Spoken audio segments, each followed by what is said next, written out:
Hello students, let's resume our problem. We started this problem and we completed up to step 2. Step 1 was power series expansion. Y is expressed as a power series like this, blue series. Take the derivative, we get the red series. Take the second derivative, we get the green series. And then from the original equation, plug those y double prime, y prime, and y. And we get this expression. Color coding will help you. Next, we take a really minimum algebraic manipulation, pass this t squared into this, and then we get t to the nth power. Pass this t into this, and I get t to the nth power. This one, I'm stuck here, so we need more work. Index shifting.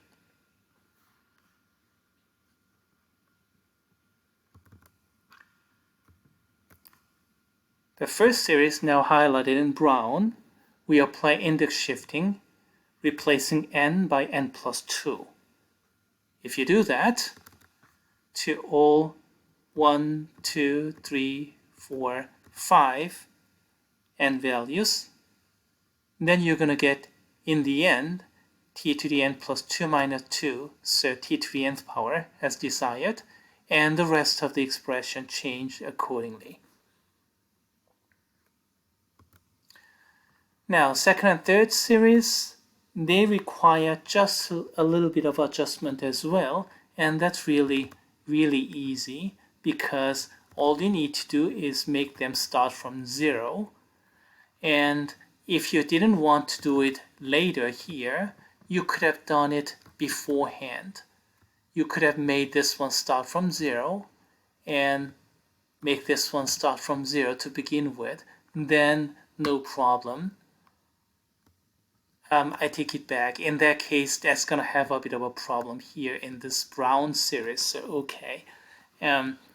This brown one, index shifting, is a separate issue. And for the other cases, you can always adjust everything into n going from 0. Okay, all right.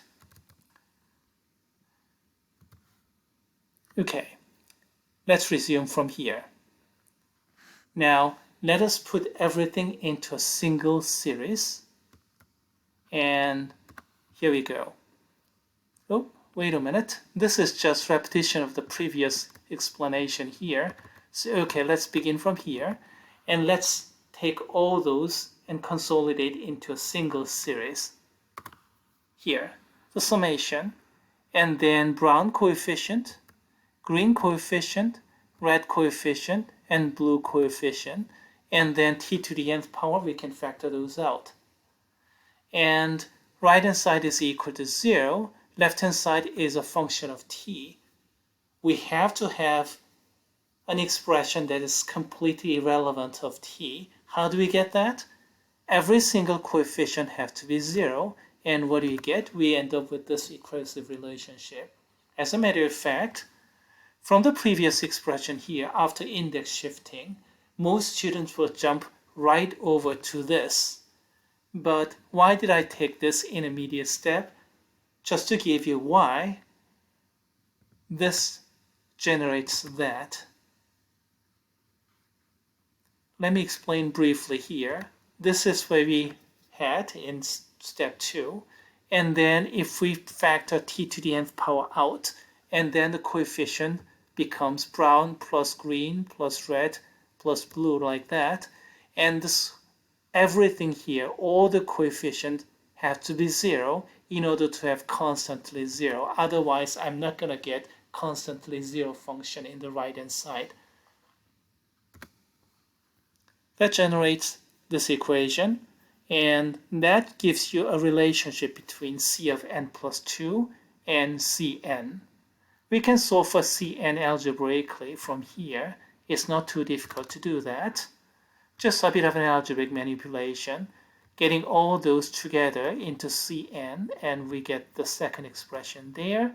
Turns out this is an easy factorization. just monoquadratic polynomials, so we can factor like that, and then flip this part over to the other side and divide by the coefficient function. Or maybe I'll take that one extra step here. Okay, all right. Okay, all right. Flip this right hand side to the other side. We get that. And then we can flip this coefficient to the other side. This is what we're going to get. So here is a recursive relationship that we are after. And if we know Cn, you're going to get Cn plus 2. So C0 will give me C0 plus 2, so C2. And C2 will give me C4. C4 will give me C6. And then C8, and so on and so forth. How about odd powers? C1 will give you C3, and then C3 will give me C5. C5 will give me C7, and so on and so forth. Where do we begin? At C0 and C1, and those are arbitrary. And eventually we end up with a general solution like this. Now, in many cases, this is the end of the problem.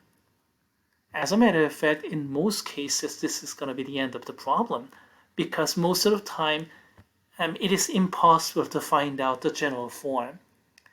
And then, of course, first several computation, like this one, plug in those values, and then you get some values. And then that one, those are going to be nice addition. But in our textbook author generally selected a problem that can be and has to be simplified. So let's go ahead and do that. If I write this kind of problem in the exam, and up to here that's going to be let's see, up to here that's going to be again maybe several subparts, and then the second half of the general solution will be the next part. What do you mean by the next part? You actually do the computation and try to find out a pattern. Sometimes you get some factorials and stuff, as you've seen before, but this time it was really easy. We get all zeros, as you can see. Let's see, from here, yeah, you can see that. Plug in n equals to 2, then you get 2 minus 2, so that's 0 over here. So we end up with 0 here. And C4 is 0, so 0 times something is C6, X2 is 0. This is also 0, so C8 is 0, everything is 0. Kind of summarize over here. And do the same thing here, and then you're going to get all zeros for all the odd terms as well. Let's see, let's go back here. And the key is either this one or that one. Plug in n equals to 2, then you're going to get 2 minus 2, that's 0, 0. We're going to get all 0 from that point on. Plug in n equals to 3, then this one is 0, so from that point on you're going to get all zeros. As you can see, up to C0 and C2 we get something, but C2, C4, C5, C6, all 0. And here up to C1 and C3 you get something, and we get C5, C7, C9, all 0. Just brute force computation, but in this case we got some really simple result. So what do you have as a conclusion?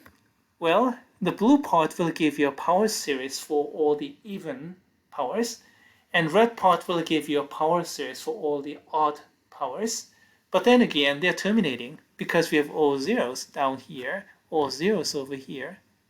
So we have only 0 and 2, and the relationship is C0 is arbitrary, and the C2 is negative 3, C0, so that's what we have. C0 and then times t to the 0 power, or 1, and then 3 times C0 is what we got over here, so that times t squared. And similarly here, C1 is arbitrary, and C3 is negative 1/3 C1. So we have this thing here, blue and red power series. Believe it or not, those are power series. These are polynomials because all these are terminating after a certain power. And just a little bit more algebraic manipulation. Factor C0 out, C1 out, and what do you get? All of a sudden, we have two linearly independent solutions of this homogeneous equation. blue, and then red. So that's the general solution. On top of that, if we have an initial condition, then plug those into initial condition, and you can solve for C0 and C1, and you can completely solve this. And then if you have non-homogeneous term, then you can use variation of parameter or something. From that point on, you're going to get something else. But then again, those are long stories, so the general exam problems will terminate here. By the way, here's a verification through computer algebra system. I just define my function a as c0 and b as c1, and define my function as 1 minus 3t squared and t minus 1/3 t cubed, as we see over here. A times that, b times that, and then I asked Mathematica to simplify the left-hand side of this differential equation, and indeed the answer was 0. So yes, it checks out.